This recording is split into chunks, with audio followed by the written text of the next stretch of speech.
Question से ले लेते हैं क्वेश्चन नंबर 10। और जो कुछ क्वेश्चंस अभी जो छोड़ दिए हमने, एक या दो क्वेश्चंस हैं, उन क्वेश्चनों में टेन इनवर्स के फार्मूले हैं और टेन इनवर्स को हम अच्छे से अप्लाई कर चुके हैं, तो वो आप कर लेना। और नहीं आते तो फिर आपके लिए चैट बॉक्स तो दिया ही गया है, ठीक है। चलिए तो अब इसको देख लेते हैं। Cos inverse plus sine inverse x/2 is equal to π/6। इसको सॉल्व कर लेते हैं। तो cos inverse x is equal to π/6 minus sine inverse इधर गया तो काय का हो चुका है, माइनस का हो गया। क्लियर है, आया बात समझ में। Cos inverse x is equal to π/6 और साइन इनवर्स इधर गया तो इधर हो गया, ठीक। क्लियर। अब यहाँ x is equal to inverse है और कोस इधर चला गया तो कोस हो गया। क्लियर हो गया, ये इनवर्स से कोस में परिवर्तित हो चुका है। और π/6 is equal to sine x/2। Sine inverse क्या है आपका, साइन इनवर्स x/2। क्लियर हो गया। अब हमने कोस a माइनस बी का फार्मूला किया है। क्या किया है कि cos a minus b is equal to cos a into cos b plus sine a into sine b। Clear हो गया, यानी कि क्या formula cos a minus b का, cos a into cos b plus sine a into sine b। चलिए तो इसी फार्मूले में पुट कर लेते हैं। x is equal to cos a जगह देखिए a इज इक्वल टू, और ये पूरा b है, ध्यान रखना। क्लियर है, ये पूरा a हो चुका है और ये b हो चुका है। तो कोस a यानी कि कोस π/6, कोस a इंटू कोस b। तो कोस b बोले तो b यानी कि साइन इनवर्स x/2। क्लियर हो गया, क्योंकि कोस a इंटू कोस b, कोस वैसा का वैसा, b की जगह जो है वो वैसा का वैसा रखना है, बस आपको ये ध्यान रखना है। प्लस साइन a, साइन यानी कि a यानी कि a क्या है आपका π/6 इंटू साइन b बोले तो साइन इनवर्स x/2। क्या वैल्यू पुट करने में कोई समस्या? नो। क्लियर है, एक बार फिर देख लीजिए। कोस a की जगह हमारे पास π/6 है, कोस π/6 इंटू कोस b। तो कोस वैसा के वैसा और b की जगह क्या है हमारे पास, sine inverse x/2 plus sine a। Clear हो गया, प्लस साइन b हो गया। क्लियर। चलिए अब बात करते हैं कोस π/6 यानी कि छेतिया 18 यानी कि 30। किसकी बात कर रहा है, कोस 30। और कोस 30 की वैल्यू क्या होती है, √3/2। यहां तक कोई समस्या? कोस 30 की वैल्यू क्या होती है, √3/2 इंटू। चलिए अब यहां देख लेते हैं कोस। अब ये साइन इनवर्स है, क्या है। अब मैंने आपको जस्ट अपने जब 4a किया था उस समय ये बताया था कि यदि साइन इनवर्स x है और इसको हम चेंज करें तो कोस इनवर्स 1 - x²। क्या होता है, यदि इसको साइन को इसमें करे, किस में, तो कोस में हो जाता है, और कोस का करे तो साइन में हो जाता है। तो यहां तक कोई समस्या आपको नहीं होगी। चलिए तो आगे देख लेते हैं। कोस इंटू, अब इसको मैं काय में चेंज कर दूं, कोस में। तो ये 1 - x² या यूं कहें कि आपको ये फार्मूला भी उस समय याद ना आए तो क्लास 10th में हमने आईडी की है, यानी कि sine square a plus cos square a is equal to 1। होता या नहीं होता है? चलिए मान लीजिए मुझे कोस की वैल्यू चाहिए, cos square a is equal to 1 - sine square a। होता या नहीं?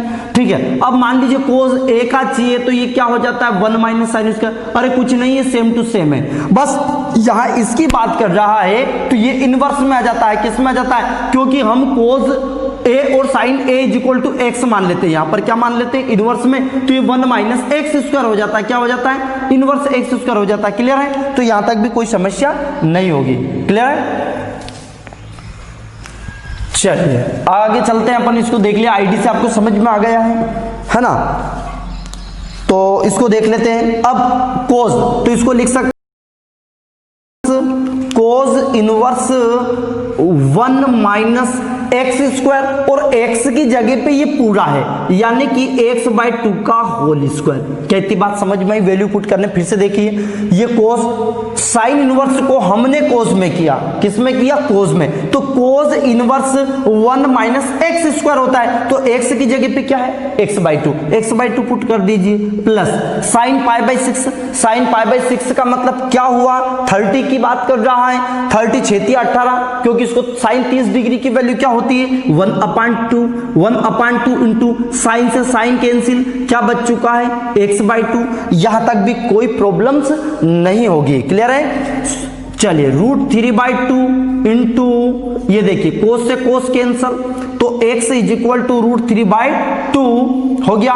यहां पे क्या बचा है देखिए 1 माइनस x² अपान 4, क्या बचा है √3/2 क्लियर हो चुका है, 1 minus x² upon 4 plus x अपान 2 दूनी 4, ये हो गया। हाँ तो भाई देख लेते हैं कि ये प्लस का है, इधर लेके आ जाइए पहले तो इसको, तो इधर लिख लेते हैं x इज इक्वल टू ये प्लस का इधर आया तो माइनस का इज इक्वल टू क्या बचा √3/2 और ये 1 माइनस x² अपान 4, क्या इतना क्लियर हो चुका है ना।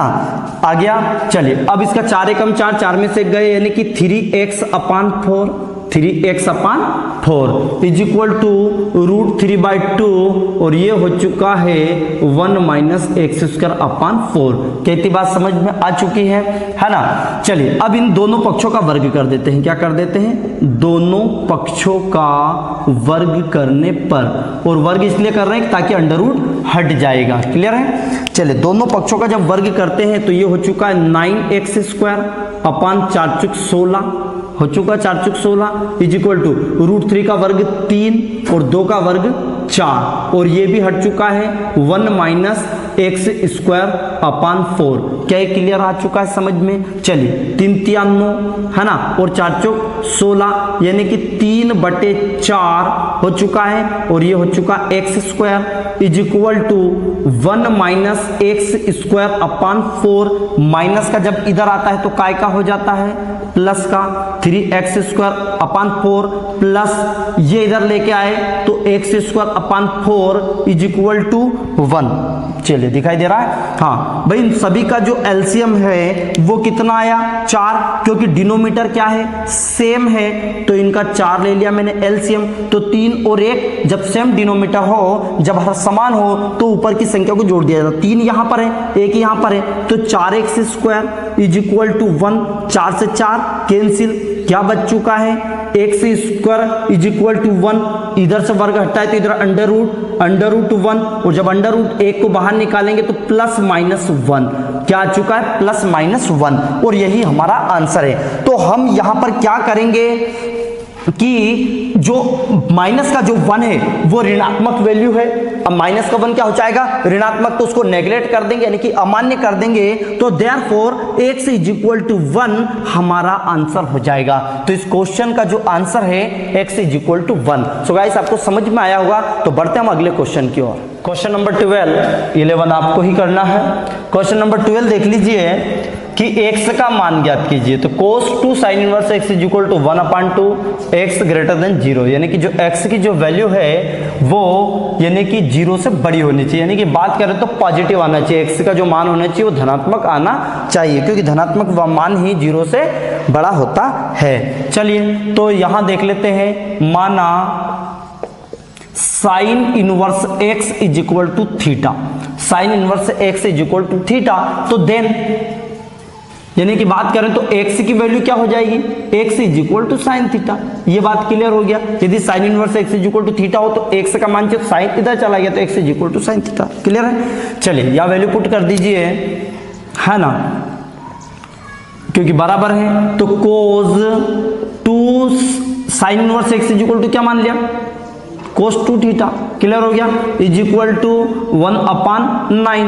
अब चूंकि हमारे पास एक फार्मूला था cos 2 थीटा, 11th में किया है। cos 2 थीटा का फार्मूला क्या है 1 minus 2 sine square theta, clear है। चलिए पुट कर दीजिए इसमें, यानी कि 1 minus 2 sine square theta is equal to 1/9, ठीक है। चलिए 2 साइन स्क्वायर थीटा उधर गया तो 1/9 is equal to 2 sine square theta, या करके ऐसा लिख सकते हैं हम, क्योंकि ये 1/9 प्लस का था इधर हो गया माइनस का था उधर, या करके, ठीक है 1, अब इसको 9 एकम 9, 9 में से 1 गया तो कितना बचा, यानी कि 8/9, 8/9 is equal to 2 sine square theta.